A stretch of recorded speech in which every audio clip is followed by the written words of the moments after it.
मुल्ला, तेरे दिल पे कैसी गिरा पड़ी, तुझे उससे इतना हसद है क्यों?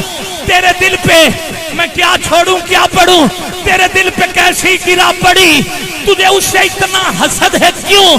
जो नबी की आंख का नूर है, जो अली की रूह का चैन है, कभी देख अपने खमीर में, कभी पूछ अपने ज़मीर से, वो जो मिट गया वो यजीद था, जो न मिट सका वो हुसैन है।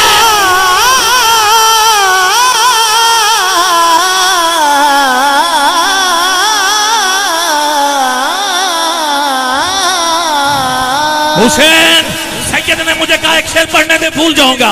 हुसैन, तेरा इंतकाम भी कितना अजीब है, यजीद के नाम को तूने गाली बना दिया।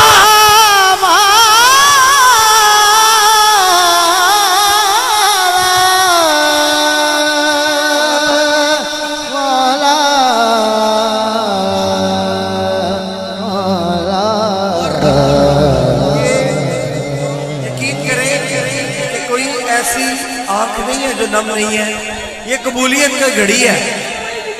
और इस कबूलियत की घड़ी में इन आंसुओं के सदके अल्लाह पाक हम सब की मग़फ़िरत फरमाए।